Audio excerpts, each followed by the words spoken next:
Kuznetsov-class, Project 1143.5, ship brief. Before we begin, I want to point out the phased array radars that are around the island on top of this heavy aircraft carrying cruiser, as designated by the Soviet Union. It is a phased array radar, so it's pretty advanced for the time, as we'll get into. Let's start at Nikta Complex in Crimea, Russia, 1982. This could also be Crimea, Soviet Union, 1982, but I just chose to call it Russia. A series of flight tests begin in Crimea here using this 12-degree ramp at this flight training center. This is where a lot of the pilots go to learn to fly their plane, take off, land, do basic aerial maneuvers, and also test new plane designs, engine modifications. It's a big testing complex. And this curious little ramp appears and is published in a French magazine as what are in the world of the Russians or the Soviet Union up to at this time. And they document Su-27s, which is a all-weather fighter, very advanced. Su-25 is a ground attack plane, and MiG-29s, which is the old reliable, very Soviet airplane, air superiority and air-to-ground, multi-purpose. So the early testing had some failures, and two attempts to construct catapults, like what the Americans used, were scrapped because of unreliability problems. They did have the technology to make catapults and make them work. They just didn't have either the craftsmanship or the management standards to maintain consistent catapult pressure, and they didn't want to risk, planes and pilots to an inconsistent catapult. So they kind of scrapped the catapult idea and stayed with the ski jump idea for their heavy aircraft carrying cruiser that was coming up. A plane that they had planned on operating off this Kuznetsov class was the Yak-38 VTOL. The VTOL had been in service for a long time, operating on their Kiev class. And it could also operate on the Moskva, but it was usually on the Kiev class. And it was much like a Russian or Soviet Union Harrier, at least in appearance, but the performance was terrible. For example, it had 3 engines, but 2 of the engines were for vertical takeoff and landing, and 1 engine was to push it forward. So it was extremely underpowered, guzzled a lot of fuel, and the 1 engine that pushed it forward couldn't push it forward fast enough to use the ski jump in the limited space they had on this aircraft carrier. And so the Yak-38 was only able to launch with limited fuel load and basically no payload, which made it useless to the military. So they had to lighten the frame to try and get it airborne. And by doing that, they actually lost the plane. The pilot ejected fine, but the structure could not take the forces of this 12-degree ski jump with the lightened frame. So the Yak-38 would be regulated to serving on the Kiev-class aircraft carrying ships that use a vertical takeoff, much like our LHAs in the United States Navy today. All right, so Project 1143.5. The Kuznetsov will be constructed in the Crimean shipyards, now called Dalian Shipbuilding, or Black Sea Shipyard. The shipyard has had many names through the Soviet Union and then into today. This aircraft carrying cruiser will have 12 surface-to-surface missiles in the bow, and we'll go over those. She also has 24 vertical launched granite missile or gauntlet missiles carrying 192 total missiles. These are very short range but highly accurate air defense missiles. 24 blocks. She's made out of 24 blocks. It's 24 sections or segments that, when welded together, will create the entire ship. Each one of those blocks is about 1,700 tons. She has 7 decks, but those 7 decks are subdivided into 27 floors. So this thing is like a huge, imagine a hotel, essentially. If you go from the top of the island all the way down to the keel, 27 floors. And she has 2 platforms, if you count the topside platform. The second platform is for airplanes. And she's also surprisingly covered in radar absorbent material. This was a fact that was classified for a long time, but it's in public circles now, so we can confirm that she did have radar absorbent material topside and on the sides of the hull as well. All right, the Black Sea Shipyard. Long history of this shipyard. It was founded way back in 1895. She's been building warships since 1901, submarines since 1930. She has 2 main areas that cover more than 500 square acres, really big. They produce tankers, trawlers, and usually civilian vessels, but they have the capability of producing warships as well. In September 1982, the keel is laid on the Kuznetsov-class and construction begins in the Black Sea. There'll end up being 2 of these, and they're both built in the same shipyard. All right, by the numbers, what are we talking about? The Kuznetsov-class, 350 meters long, so she's big, 72 meters wide, thick. She displaces 55,000 tons, which is comparable to the American carriers of the 1980s. Not today, by chance, but certainly of the 1980s, she's comparable. She has 4 steam turbines that turn 4 screws, can produce 80,000 shaft horsepower, 5-bladed screws. So she can really get up and move. She was actually measured at doing 32 knots. So unlike a lot of public sources, she can be pushed through the water at 32 knots under her own power when all the steam generators are working. And this is a big problem with this that we're going to talk about a lot, is the Achilles heel of this design is it was not designed to work in cold weather, despite the majority of Russian ports being in the Arctic climate. And the steam generators were extremely unreliable. There was very few times when all 8 of the steam generators, there was 2 per steam turbine, were actually operational. But if they were operational, she could go 8,500 miles between refuels because she is conventionally powered. And she has almost 2,000 crewmen on board, not counting the air wing. The air wing maintenance and pilots come as an additional. And when you have the air wing on, you also have staff. So that's another, 60 to 100 men with the admiral and all of his aides. So you could easily be over 2,000 crew with everybody on board. She does have 12 of the SA-19 shipwreck missiles in the bow.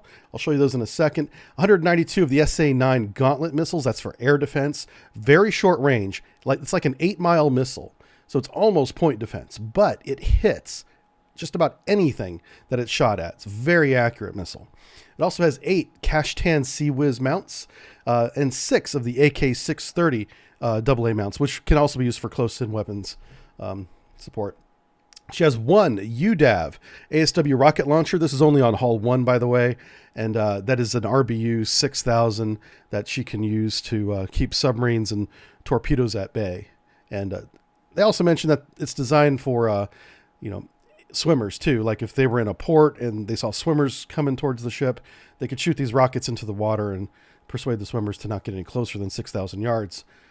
She can have 32 fixed-wing aircraft. That's of the Su-27, Su-25, or the MiG-29, any combination of those up to 32, and 24 helicopters. So she has space in the hangar designed for both of these, and she can have that many on board at the same time. All right, the SA-19 shipwreck missile. We've talked about this a lot in all of our sub-briefs that talk about Soviet submarines and ships. It's designed in the 1970s. It is a long-range anti-ship missile. It is supersonic at 2.5 times the speed of sound at sea level, which is really fast. She carries a huge high explosive warhead, 750 kilograms, or a 500 kiloton nuclear warhead. And she's fired in groups of 4 or 8. And the reason why that is the missiles communicate with each other. So 4, 8, you could even do an additional 4 for 12, and that'd be the whole battery. And there you can see the battery doors open on the bow. The hatches are part of the flight deck. So you can launch some airplanes, open up these hatches, launch some missiles, close them again, and launch more airplanes. Very cool design. All right, the SA-9 Gauntlet SAM. It has, like I said, a 7.5 mile range. It is a solid fuel rocket booster, radio controlled missile, and it's highly agile. It's hard to defeat if you're an incoming plane or a missile. They can be rapidly shot. You can see the launchers there on the right hand side. 1 missile every 3 seconds, one after the other, and that's the radar tracker that directs the missile onto targets. It can shoot down multiple targets too. It's not limited to one at a time. And carries 192 of these missiles. All right, here's the Kashtan Sea Whiz and the AK-630 point defense weapons and also anti-air weapons. If you can get within ballistic range of these things, they can shoot you down. The Kashtan on the left has had many variants, but the Kuznetsov originally had the old 1980s variant. If you see pictures of the Kashtan today, you'll see that it has additional barrels added on and even some missile launchers added onto it. But this is the older one before those modifications. It's used for point defense. It can spit out 9,000 rounds per minute. That's counting both barrels firing at the same time. And it is both radar and optically guided. The AK-630 is a rapid fire 6-barrel. You know, it's almost like the American Phalanx Sea-Wiz. Looks a little different, but operates the same. It is radar guided by bass drum radar and shoots 5,000 rounds per minute. It can shoot in bursts or it can shoot continuously are the modes. And they can take manual control of these as well, but normally they're just left in automatic engagement mode. All right, here's the UDAV-1 ASW rocket. There you can see a picture of it. And it does have an auto loader from the decks below. It has 10 barrels and has a range of about 6,000 meters. It's an anti-submarine or anti-torpedo. You know, it can do either one of those, and has up to 6 reloads on board. So it shoots all 10 rockets as one shot. It can't shoot like 1 or 2 rockets. You either shoot the whole thing, the whole kit, or you don't shoot it at all. So you shoot all 10 rockets, it bursts out, it goes out 6,000 yards or less. You can dial in the range too, maximum range about 6,000 yards.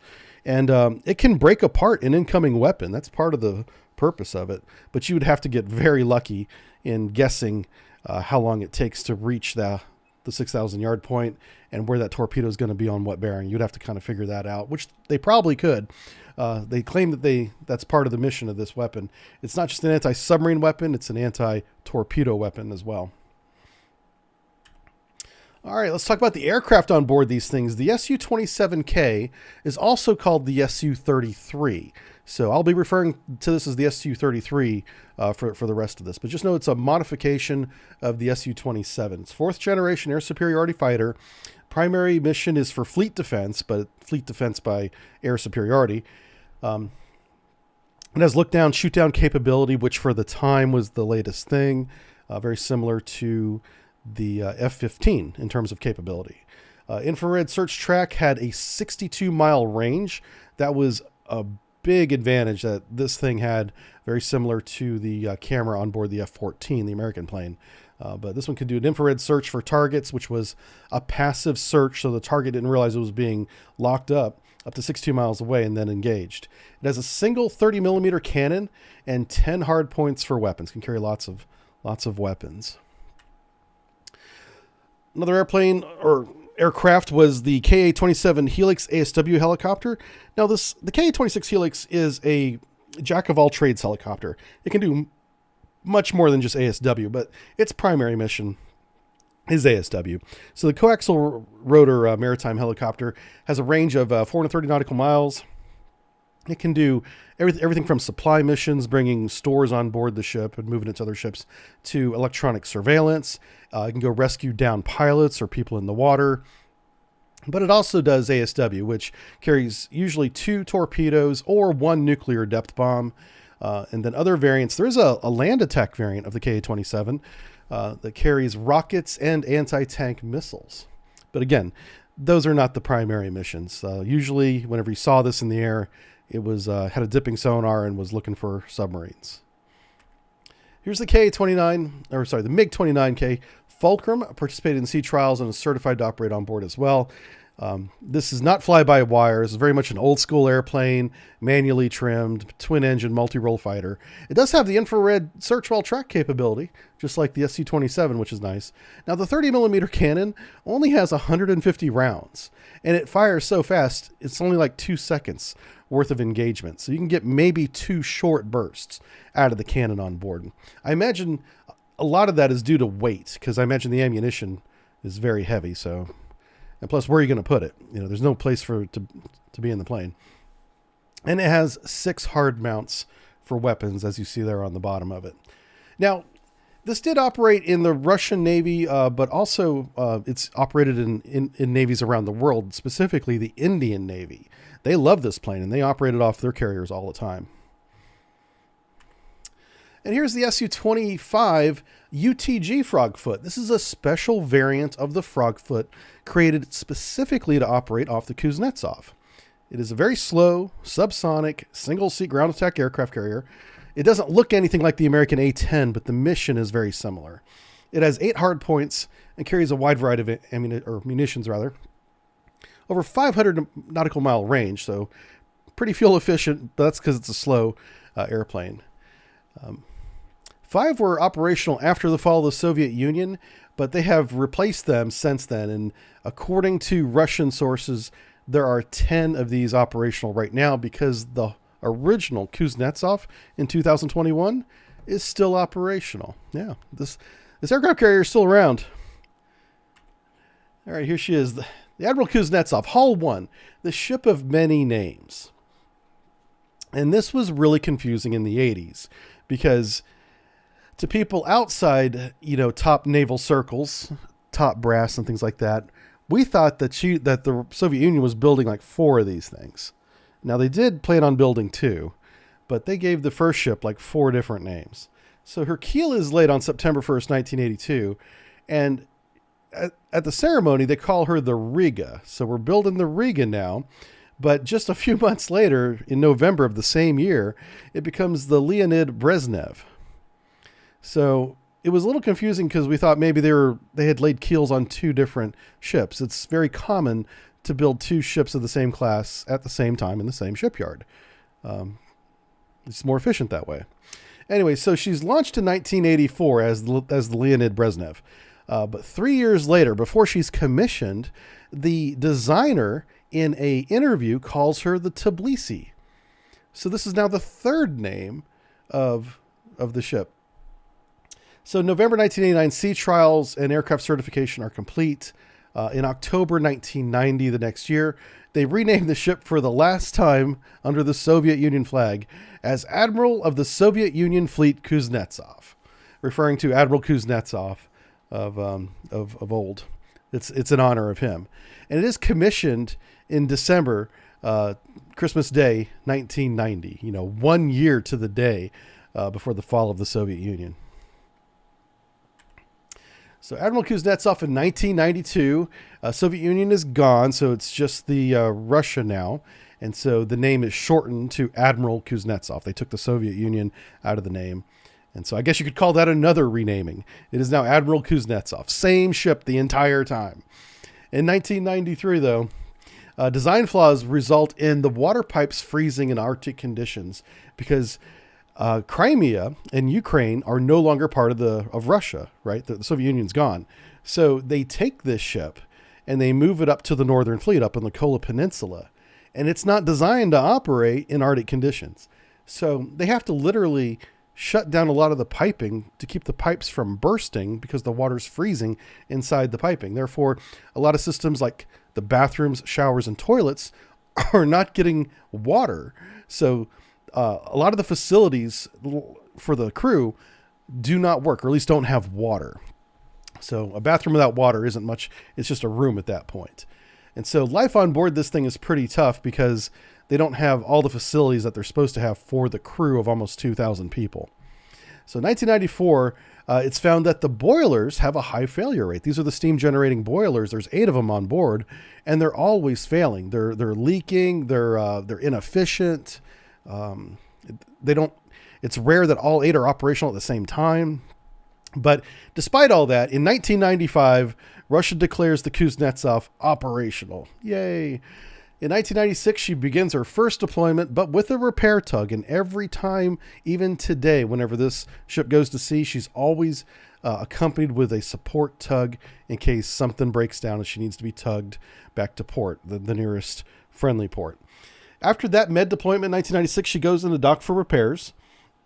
And in 1998, she's declared inactive. So they're running out of money. 1990s were really tough in Russia. And they just don't have the money to repair all the problems with this ship. Piping needs to be redesigned and rehung so it doesn't freeze. The boilers, they need to figure out what the problem is. You can't rip the boilers out of this thing without dismantling the majority of the ship. So they're like, how do we repair these boilers or fix them without actually changing them out? They're trying to figure all that stuff out. They can't afford to do it, so they just call her inactive for a few years. In 2000, it's a new millennia, it's a new day. Everyone's got big dreams. So Russia reactivates her for war games in the Barents Sea. And sadly, that's the war games where we lost the Kursk K-141. She does participate in the search, though. She's present as part of the search. She pulls back into port and continues her repairs. That war game was more of a, show, hey, Russia's back. It was a power move and or display, but it was really hollow, to be honest with you. In 2004, the steam turbines are declared repaired and the piping has been replaced throughout the ship so it doesn't freeze anymore. The crew's bathrooms and other facilities have water again, 2004. So she goes out and does war games in the North Atlantic this time. This is one of the largest amphibious war games Russia's done since the fall of the Soviet Union. This one was closely tracked by a lot of NATO nations. They were simulating the amphibious landing of what we believe to be Iceland, but they weren't doing it to Iceland itself, as that would have been very provocative. Really big war game, though. In 2005, the next year, she lost an Su-33 over the side during North Atlantic operations. We believe this was due to a cable failure. An arrestor cable had failed because the airplane had come in once to land and hit the cable but missed it. And instead of repairing or examining the cable, they just reset it. And on the second one, she captured the cable, but the cable didn't have any tension and spooled off the deck of the ship with the airplane. But the pilot ejected and he was fine, but they lost the airplane to that cable failure. In 2007, she deployed to the Med. In 2008, she's doing war games again in the Barents Sea. The following year, she's deploying to the Med again. So we're beginning to see really strong operational tempo once they get these boilers figured out and the plumbing works again. So she's deploying about every other year, all the way through 2012 and 2014, always to the Med. In 2012, she did lose propulsion in the Med and had to be towed back to port. They towed her all the way back to the Kola Peninsula. A little bit embarrassing there. In 2016, she deploys to the Med again, but this time she operates off the coast of Syria. And this is kind of a big deal because Syria is a hotbed of attacks and going through a civil war with the Islamic State versus the authoritarian state in charge of Syria. Russia's backing the leaders of Syria in this, and they launch airstrikes into Syria against the Islamic State targets that ironically are being backed by the United States. So that's a proxy war, really, between Russia and the United States there in Syria at this time, 2016. One of the Su-33s was lost while landing due to a failed arresting wire, and 420 airstrikes were conducted during the entire deployment. 2017, it entered refit and modernization period in Murmansk, and that's where she is today. So she's going through a major overhaul that has been delayed due to many complications, including the dry dock you see her in this photo. This dry dock flooded and sank, and the boat was left, floating above a sunk dry dock. So they've managed to move the Kuznetsov to a pier, and I think by now they have her back in another dry dock, was the last that I had heard. But this dry dock, it looks like it's in really rough shape even in this photo, and it turns out they were using... I guess this dry dock was leaking the whole time, like even in this photo. But they had pumps on board that could dewater the lower bilges as the water leaked in. So they were able to maintain positive buoyancy. Well, those pumps eventually failed, and that's why it sunk. But she is in overhaul today. She's scheduled to be out of overhaul by 2024. So we'll see what happens in 2024. Maybe we'll revisit this story then and see what kind of new equipment she has. All right, let's talk about Hull 2. Hull 2 is an interesting story. This is the Varyag. Keel laid in December 1985, launched November 1988, and 1992 construction was halted after the fall of the Soviet Union. So this thing is only about 70% complete, and that's just based on how it looks on the outside. Nobody's getting on board to do any inspections. They're just estimating 70%. So, but it's in Crimea, which at that time is part of the Ukraine. So the Ukraine starts shopping it around. They're like, hey, we got this half-finished ship. Russia, do you want to buy it? And Russia's like, we got no money. So they offer it to China. They're like, hey, China, you want an aircraft carrier? It's almost done.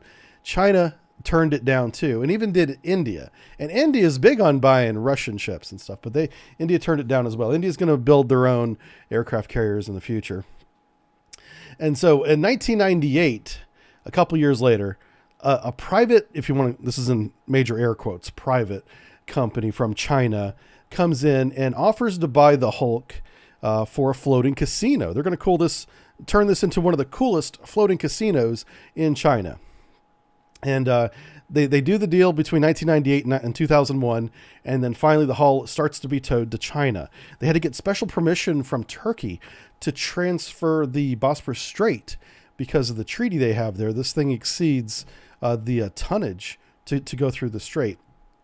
And because the Soviet Union is no longer a thing, that's why it applied to the Varyag and not the Admiral Kuznetsov. So they had to get special permission, and that took a couple years.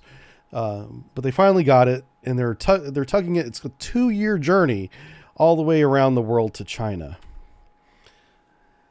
So after arriving in China about 20 months later, costing over 120 million American dollars, it is immediately confiscated by the People's Liberation Army and Navy and towed to Dalian, China, which is in northern China. And they begin turning this into the Liaoning, which is Chinese first aircraft carrier. That's right. So they let the private businessmen spend the money, buy the hull, pay for the shipping essentially. And the moment it arrives, they arrest him and confiscate the hull and imprison him for smuggling, weapon smuggling. So much for this thing being a casino. It's really, really shady because everybody thought that it was a front. The company was only a front to buy the aircraft carrier in the first place. And that's essentially what it was. But they ended up, arresting the original purchaser at the same time. So yeah, it doesn't make any sense. But that's the way China rolls. They don't need any loose ends writing books and telling stories of what the real story is behind the scenes. The reality is China just got its first aircraft carrier. Yeah. So it goes into dry dock for 10 years and comes out in 2012 as China's first aircraft carrier, ex-Varyag, currently called the Liaoning, the Type 001. So what kind of airplanes are China going to operate off this thing? Well, they operate the J-15T, NATO named Flanker X-2. And this is just one variant of the J-15. There's a bunch of different types of this one plane. But it is a 4th generation all-weather multi-role fighter. It's based on the Su-33. It's basically a Chinese copy of the Su-33. In 2009, begins flight testing, including the ski jump takeoff. That works fine. 2012, they actually begin operations with the PLAN fleet. The 30-millimeter cannon, still limited to 150 rounds, much like the MiG, and 12 external hardpoints. So they've added a few more hardpoints for weapons, and a variety of air-to-air and air-to-ground munitions. This is, like I said, a multi-role fighter, so they can put just about anything on it. And so a big problem with this plane that I should bring up here is the engines are extremely unreliable. This plane has been grounded multiple times for engine problems. They can build the engines, but they just can't maintain them or keep them running reliably. And that is a real downside to this particular aircraft. Well, here she is in all of her glory, painted up all nice, looking very Chinese now. This is 2013. She's stationed out of Yuqi Naval Base near Hangdao. That's up northern China. Steam turbine continues to fail, causing damage. They've never figured out the steam turbine problems like they did supposedly with the Admiral Kuznetsov-class, the first one, Hull 1. The Russians figured it out. China still scratching their heads on how they're going to make the power plant work reliably. But she did deploy into the Western Pacific in 2016 and to the South China Sea in 2018, trying to make a show of force in those areas. And most recently, as the time of this recording, she has deployed near Okinawa and Japan's island chains. So she is operational, sailing in that region, Western Pacific, showing the Chinese flag. And she's operational today, despite all of her power plant problems. And presumably the piping still freezes in very cold weather as well. Until they get those two things figured out, she will be unreliable. But know that she is commissioned and she is operational.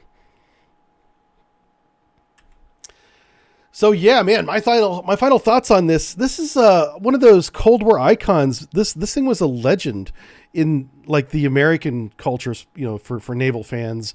And even after I joined the Navy, tracking the Kuznetsov was one of the things that every sonarman wanted to be able to say that he did. But because they couldn't get it to run properly, it was very rare that she went to sea, before the 2000s anyway, in the 1990s. So it was very hard to get her on sonar. But everybody wanted to see what she was about, because with sonar, we can look inside of her essentially and see how all the reduction gears work and how the boilers work just through sound. And that's a really major part of our job. And so we were looking forward to tracking her, but sadly she didn't go to sea very much when I was in a position to track her myself. So propulsion problems haunted the design for decades and continue for China even today. Failure to anticipate Arctic operating conditions is a major oversight by the designers. They should have thought of that, because Russia has a lot of Arctic ports and they just didn't even seem to consider that whenever they built it. So after extensive refit and modernization, she did see high tempo operations in the 2000s. That's Hull 1. She's meant to be an example of what a great nation can do, but became an example of what a great nation can do wrong. And what I mean by that statement is that it had all sorts of problems that were probably bureaucratic in nature, like the piping, and certainly the prime mover, the engines. Like the men installing the steam generators clearly either were not trained or did not know what they were doing, and it was probably some sort of engineering failure as well, compounding the problems with the propulsion of this ship. It's often considered a cursed ship by superstitious sailors. A lot of sailors can be very superstitious, even if they're not religious. So being assigned to the ship wasn't necessarily something a sailor wanted, because of all the problems. Because any problems that happen with the ship, whether it's the sailor's fault or not, it still impacts his life. Morale on board the ship is very low. You spend a lot of time, in maintenance, which is difficult for everybody. Even if your equipment is not the equipment that's broken, everybody's having a bad day when you can't go to sea. And the captain is, walking around the ship, finding things for you to do. And so being on board a cursed ship, or a ship that spends a lot of time in maintenance, is not good for anybody. And China acquiring Hull 2 is really quite a story, where they allowed this businessman to do all the work and pay for everything. And whenever it is complete and he's getting ready to turn this Hull 2 ship into a casino, they seize it and then they just throw him in jail. And that's how China rolls. It is really a shocking story that I encourage you to learn more about if you're curious about that. China does not play whenever it comes to its citizens. If China wants something, it takes it from you. And if you complain about it, they throw you in jail. Yeah, so that's the story of Hull 2. All right. Well, that's it for the Kuznetsov-class ship brief. Kind of a short one because they only had 2 hulls, but a very interesting, I think, story. And I want to say thank you real quick to all of the patrons. All of you guys are amazing. But a big thank you to Scott Borg, who continues to give immense amounts of money every month because he's very rich, I guess. I don't know. But the department heads as well. Adam Morgan, Harpoon Henry, William R. Collier Jr. Thank you, guys. Division officers, Alexander Huff, Brendan Ferry. These same names every month. Consistently very generous. Thank you all. Chappie James, Jason Wang, Jeremy Edwards, Joel Corrent, DJS 4000, who I think is also DJS 4001 over on our Twitch side of things. Jordan Vazraka, Josh Warnick, Robbie Stahl, Sean O'Neill, Fraser Disney, and Kelly Martin. Thank you all for your very generous support. And if your name's not on this list, that's fine. Thank you for just supporting the Patreon. You guys have had an incredible impact on my life, and I will always remember your names. All right, we'll see you next month. Thanks for watching. Bye.